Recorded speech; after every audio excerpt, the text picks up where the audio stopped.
memancar kasih agung dan restu. Persekutuan keluarga Jemaat GKI Tiberias yang diberkati Tuhan, kita ada di dalam memaknai peristiwa pengorbanan Kristus yang menderita sampai mati demi menyelamatkan kita sebagai manusia yang berdosa. Kita ada di puncak penderitaan Kristus lewat peristiwa yang kita maknai bersama di hari Jumat Agung atau hari kematian Kristus. Bersama sebagai orang percaya, kita diarahkan untuk bisa memaknai peristiwa yang besar ini dengan sikap hati yang sungguh-sungguh percaya, sungguh-sungguh setia dan taat kepada Tuhan, supaya makna pengorbanan Kristus memberi arti bagi kehidupan kita yang percaya kepadanya. Karena itu bersama-sama di saat ini kita semua akan membaca dan merenungkan kebenaran firman Tuhan yang diangkat di dalam Injil Lukas. Di dalam kitab Injil Lukas pada pasal yang ke-23 ayat 33 sampai ayat 36. Mengawali pembacaan firman Tuhan saat ini, Bapak Ibu Saudara-saudari, kita minta tuntunan kuasa Roh Kudus atas kehidupan keluarga kita masing-masing yang memberi waktu dan tempat untuk berbakti kepada Tuhan. Kita berdoa. Di dalam nama Bapa, Tuhan Yesus Kristus dan Roh Kudus, kami dasari pekerjaan pelayanan yang diizinkan oleh-Mu Bapa bagi kami semua sebagai persekutuan Jemaat GKI Tiberias, untuk keluarga-keluarga terkasih kami. Kami memohon kehadiran-Mu lewat kuasa Roh Kudus yang Bapa curahkan memimpin hidup kami, baik pikiran, hati, bahkan juga hadir bersama dengan keluarga kami masing-masing yang membuka diri untuk menerima firman-Mu yang akan kami baca dan kami renungkan bersama di saat ini. Layakkan kami yang berdosa ini Bapa untuk dapat membaca dan merenungkan firman-Mu, supaya pengorbanan Kristus menjadi berkat bagi hidup kami dan menuntun kami untuk menyatakan sikap hati yang benar, sikap hati yang sungguh-sungguh bertobat dan hidup sesuai dengan kehendak-Mu, yakni menjadi saksi bagi dunia ini dan juga bagi kehidupan persekutuan jemaat dan keluarga kami. Hamba-Mu Bapa percayakan dalam menyampaikan firman saat ini. Perkenankan kuasa Roh menolong dan memampukan hamba-Mu ini, dan jadilah menurut kehendak-Mu Tuhan. Di dalam nama Tuhan Yesus Kristus, firman yang hidup, kami berdoa. Amin. Kekasih Kristus yang diberkati, bagian firman Tuhan dalam Injil Lukas pasal 23 ayat 33 sampai dengan ayat 38 yang merupakan bagian perenungan kita bersama dalam ibadah persekutuan keluarga di tengah jemaat untuk memaknai peristiwa Jumat Agung atau peristiwa kematian Kristus sebagai klimaks dari seluruh rencana dan karya Allah bagi keselamatan kita. Dengan judul Yesus disalibkan. Ketika mereka sampai di tempat yang bernama Tengkorak, mereka menyalibkan Yesus di situ dan juga kedua orang penjahat itu, yang seorang di sebelah kanannya dan yang lain di sebelah kirinya. Yesus berkata, "Ya Bapa, ampunilah mereka, sebab mereka tidak tahu apa yang mereka perbuat." Dan mereka membuang undi untuk membagi pakaiannya. Orang banyak berdiri di situ dan melihat semuanya. Pemimpin-pemimpin mengejek dia. Katanya, orang lain ia selamatkan, biarlah sekarang ia menyelamatkan dirinya sendiri, jika ia adalah Mesias, orang yang dipilih Allah. Juga prajurit-prajurit mengolok-olokkan dia. Mereka mengunjukkan anggur asam kepadanya dan berkata, "Jika engkau adalah raja orang Yahudi, selamatkanlah dirimu." Ada juga tulisan di atas kepalanya, "Inilah raja orang Yahudi." Demikian firman Tuhan yang telah dibacakan. Roh Kudus menolong kita semua untuk bisa memahami dan merenungkannya menjadi berkat rohani bagi kehidupan kita dalam memaknai peristiwa Jumat Agung ini. Bapak Ibu, persekutuan keluarga Jemaat GKI Tiberias yang diberkati Tuhan. Keselamatan di dalam Yesus Kristus tidak terlepas dari peristiwa salib. Salib yang kita pahami dalam Perjanjian Lama adalah lambang kutukan. Itu berarti menurut Perjanjian Lama, Yesus disalib berarti dianggap sebagai orang yang terkutuk. Karena menurut ahli Taurat dan orang Farisi, bahkan sebagian orang Yahudi, ia menghujat Allah sebagaimana tuduhan yang dilontarkan kepadanya. Pada bacaan ini, kehadiran Yesus dalam proses penyaliban menimbulkan pertentangan antara orang Yahudi dan orang Yunani Romawi.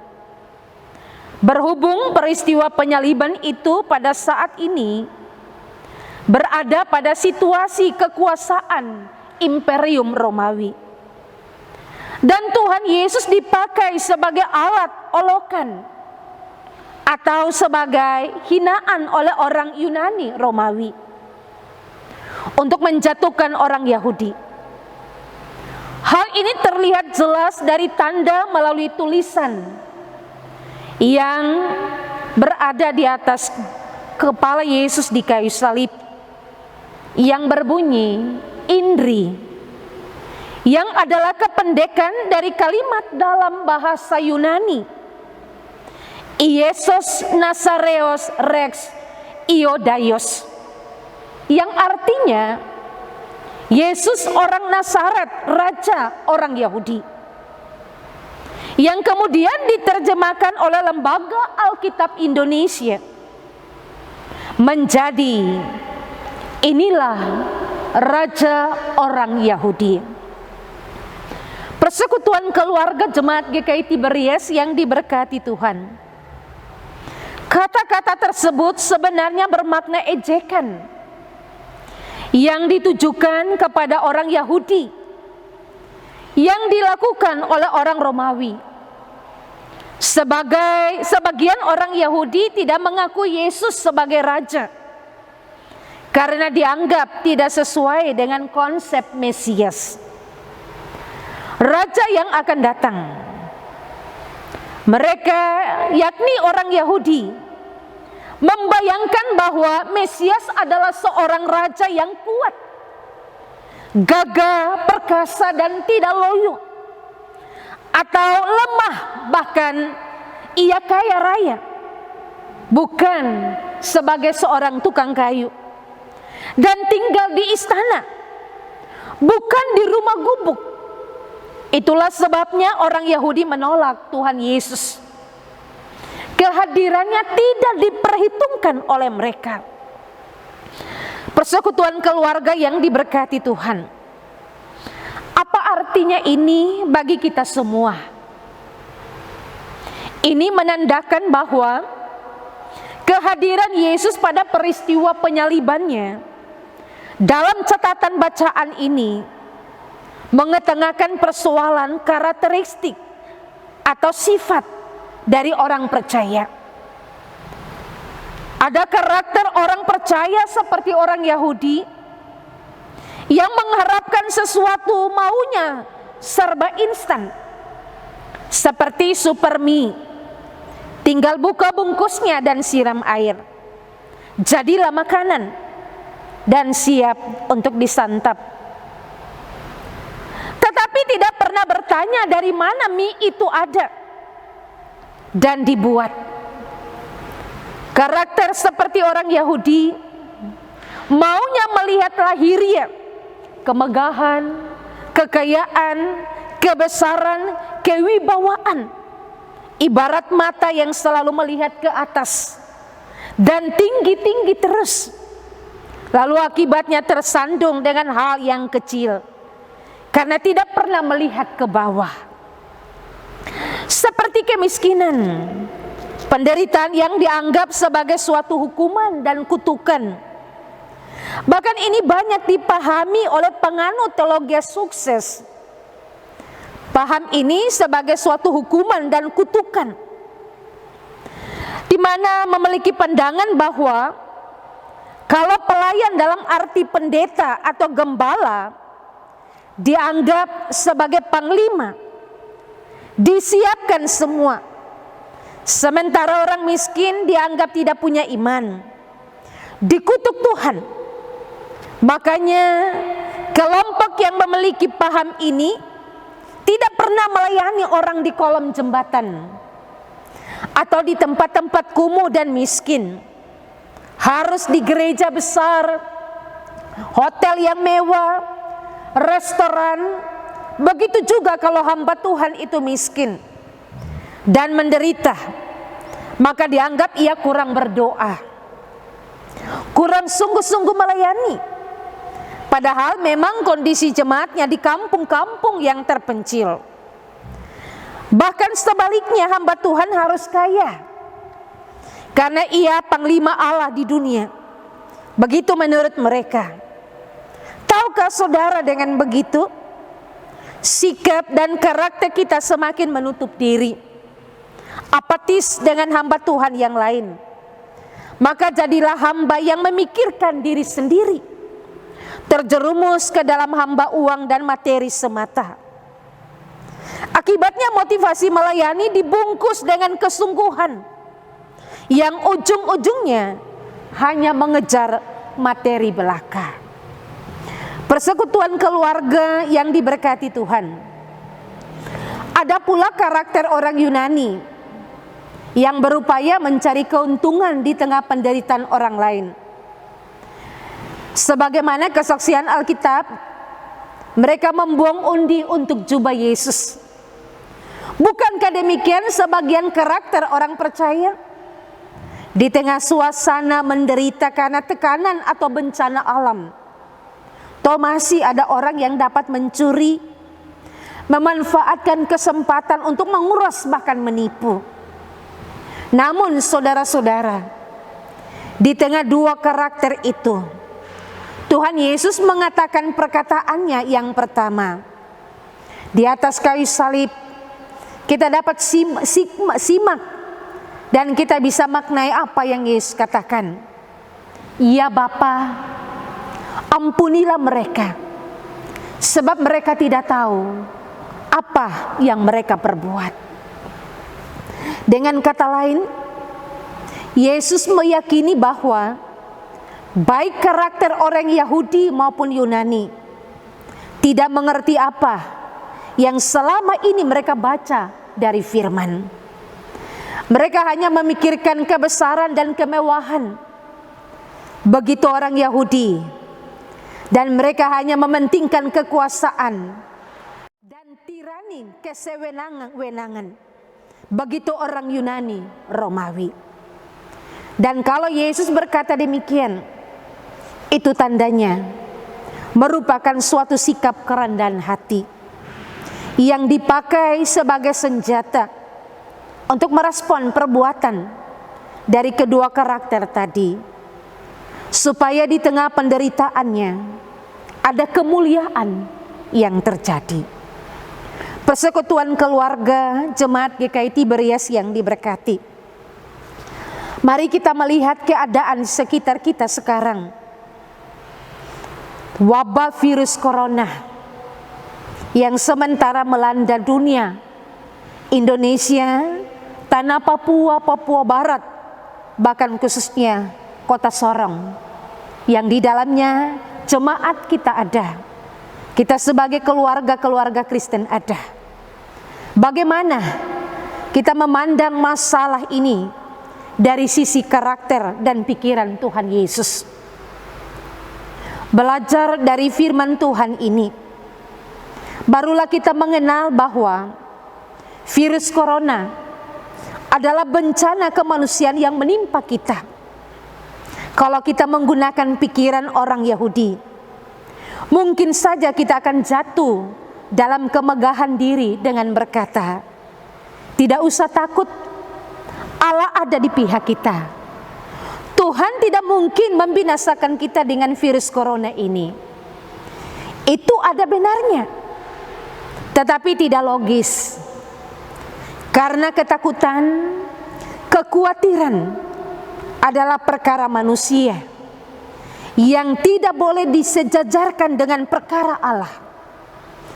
Atau kita akan menggunakan pikiran orang Yunani yang mungkin akan berkata, wah, kalau masa krisis ini diperpanjang lagi, matilah kita.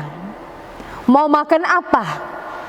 Kalau uang habis, beras habis, toko-toko tutup, kebutuhan penting saja untuk menutupi dan mengantisipasi situasi ini. Seperti masker, susah didapat di toko-toko. Inilah pikiran material. Ada benarnya, tetapi juga tidak logis.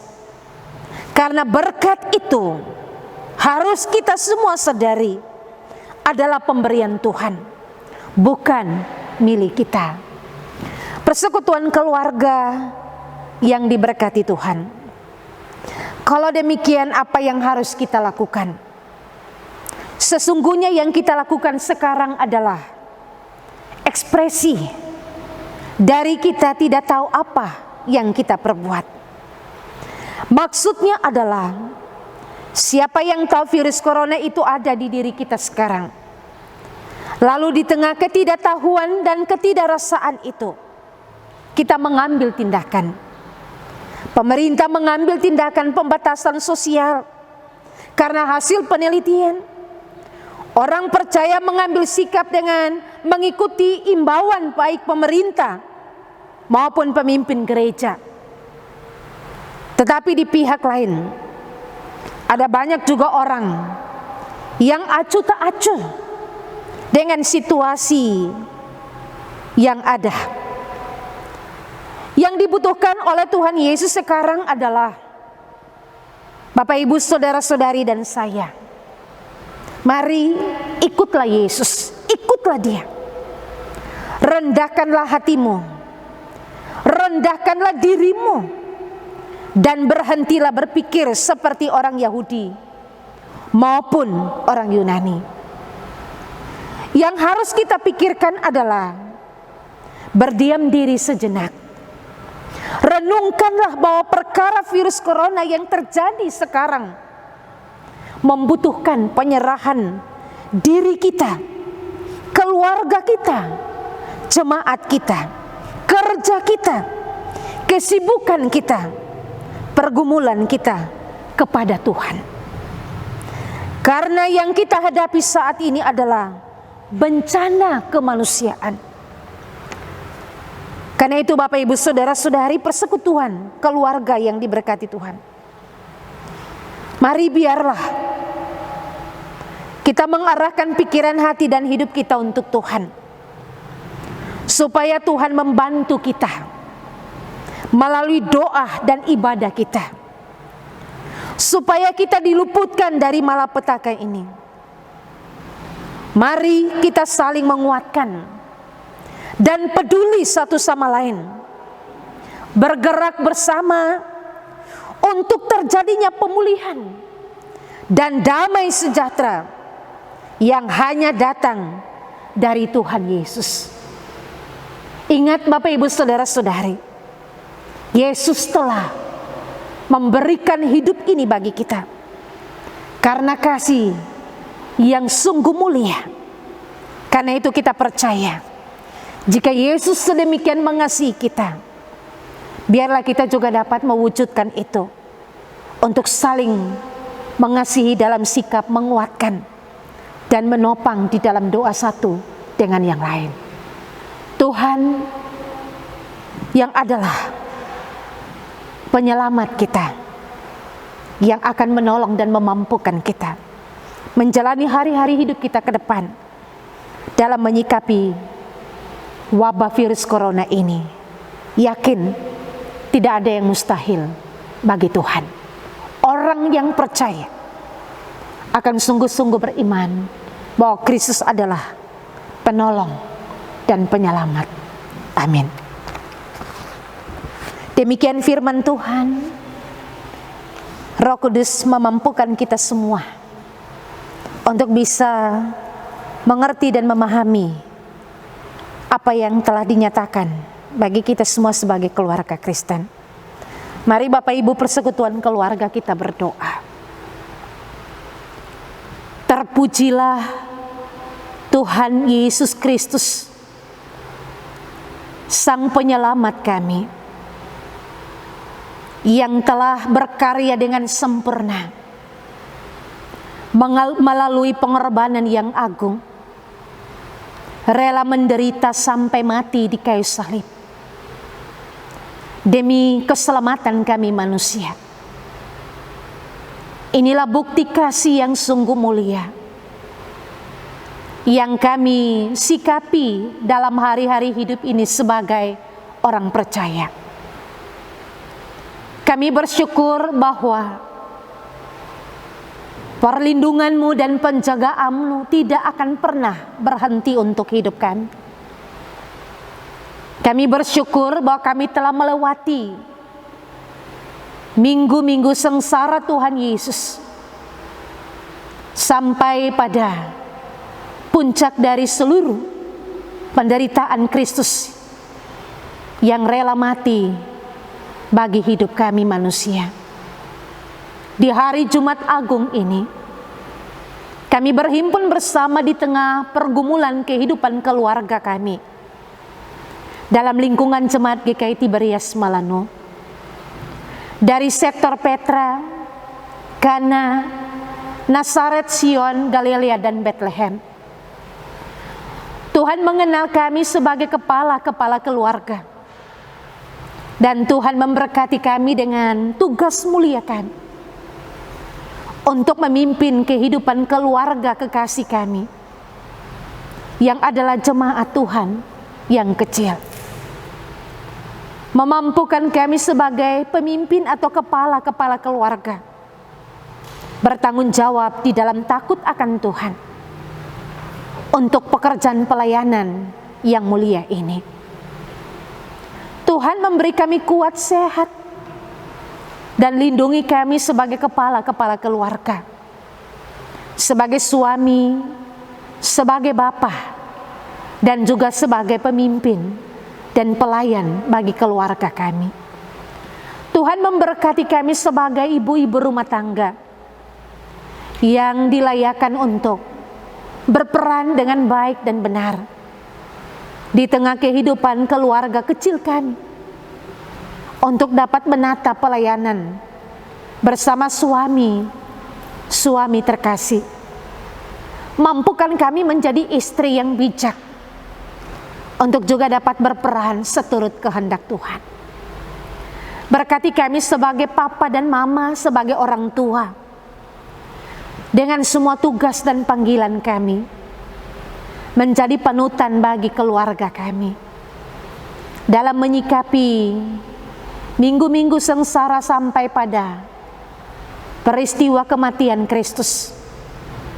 Kami yakini bahwa kami diarahkan dengan tuntunan kuasa Roh Kudus untuk tetap memaknai peristiwa mulia ini menjadi berkat bagi hidup keluarga kami, pribadi kami sebagai orang tua dan anak-anak. Diberkati Tuhan dengan hari-hari hidup ini. Berkati juga pemimpin gereja kami, ketua jemaat GKI Tiberias Malano, bahkan seluruh barisan pelayan dan semua jemaat yang ada. Menyatu hati bersama saat ini Bapa, dalam pergumulan untuk menyikapi wabah virus corona yang melanda dunia ini, melanda Indonesia, tanah Papua, Papua Barat, bahkan kota Sorong. Kami sebagai hamba-hambamu dan umatmu bersatu hati berdoa, minta kuasa dan pertolonganmu Tuhan. Dari tengah kehidupan keluarga kecil kami yakin Tuhan memperhitungkan setiap doa-doa kami untuk bangsa ini, bahkan juga untuk gereja. Pemimpin-pemimpin bangsa kami diberkati Tuhan, dari pusat sampai di daerah. Dengan semua kebijakan mereka, Tuhan pakai mereka menjadi alat yang dahsyat dan heran untuk semua tugas dan perhatian mereka yang ekstra bagi masyarakat. Kami berdoa juga menyerahkan pemimpin-pemimpin gereja kami. Tuhan memberkati dari PGI, Sinode, Klasi sampai di jemaat. Semua dilayakan untuk dapat melakukan hal yang baik dan benar, menyikapi bencana kemanusiaan ini. Kami juga berdoa menyerahkan para medis yang Tuhan percayakan untuk melakukan tugas mulia mereka, sebagaimana komitmen mereka berdasarkan sumpah jabatan yang telah mereka nyatakan itu dengan sungguh-sungguh. Mereka bertanggung jawab untuk melakukan yang terbaik demi melayani dan juga menolong para pasien yang telah positif virus corona, bahkan juga orang-orang yang dinyatakan sebagai PDP dan ODP. Tuhan berkuasa memberkati para medis ini, jaga lindungi mereka dan berkati mereka dengan tugas mulia mereka. Dan Tuhan juga berkuasa untuk menjaga keluarga mereka yang memberi support, bahkan semua orang yang turut bersama bergumul untuk para medis ini. Tuhan juga memberkati dan menyembuhkan mereka yang sudah dinyatakan positif mengidap virus corona. Kami berserah di dalam kuasa dan nama Yesus yang sudah menderita mati dan bangkit menang atas maut. Tuhan berkuasa memberi mereka mujizat kesembuhan. Kami yakin pertolongan Tuhan tidak pernah terlambat.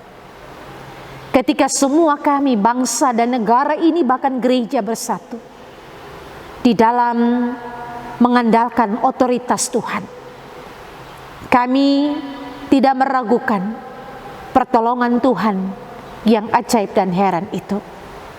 Bapa, kami yakini sungguh bahwa hari-hari hidup ke depan, dalam setiap perjalanan kehidupan bangsa, negara, dan gereja, bahkan jemaat dan juga keluarga kami, Tuhan yang akan menjadi penolong dan penopang, pelindung dan penjaga yang tidak terlelap. Dan ampuni kami Bapa untuk semua hal yang tidak berkenan yang kami buat, sadar atau tidak sadar, tidak sesuai kehendak-Mu. Ini doa kami, ini syukur kami dan harapan kami. Kami nyatakan semuanya hanya di dalam nama Tuhan Yesus Kristus, Juru Selamat kami, yang mati tetapi yang sudah bangkit menang, mengalahkan maut itu. Dengan keteguhan iman ini, kami akan melangkah menjadi anak-anak Tuhan untuk memberi kesaksian tentang karya-Mu bagi kehidupan dunia ini, bangsa kami ini, gereja dan semua orang yang kami jumpai. Dalam nama Tuhan Yesus, kami berdoa dan bersyukur. Biarlah kasih karunia dan damai sejahtera dari Bapa, Yesus Kristus dan Roh Kudus memberkati kami semua. Amin.